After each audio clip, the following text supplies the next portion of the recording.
Hey guys, vamos a hacer asopao de gandules. This is a super cozy gandules stew that we enjoy during the colder months in Puerto Rico. It's made with olives, rice, gandules, some tomato sauce, and it's so great when served with some tostones, avocado, lime juice, really any of your favorite soup toppings.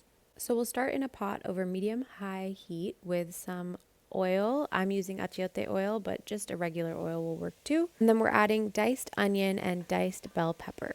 We want to saute these veggies together just until the onions become slightly translucent. We're just looking to soften them slightly before we add our sofrito. Now I'm using my homemade sofrito, but you could definitely just use a can from the store. And we're also adding our canned, drained gandules at this point. For these, you could also use frozen and thawed gandules or dried gandules that have soaked overnight. Then we're adding our spices. I'm using sazon, adobo, and salt, and giving everything a good stir, turning up the heat and letting all of this marry together. We want to let the spices bloom for a few minutes before we add our tomato sauce. And I like to do the standard washing out the can of tomato sauce with a little bit of water just to make sure we get every last drop before adding our water. You could also use vegetable stock or chicken stock, whatever you prefer, to add some extra flavor here. And then we need to bring all of this liquid to a rapid boil. So keep that heat on high until you've achieved a boil, and then it's time to add our rice and our olives.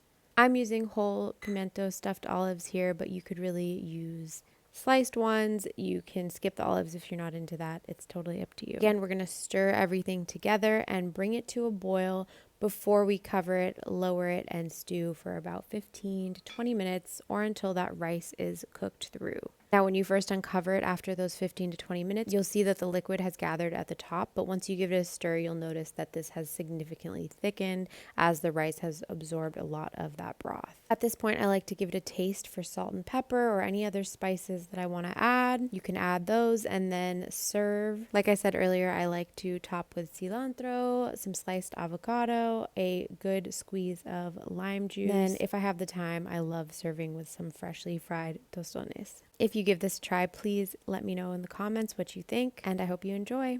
Buen provecho!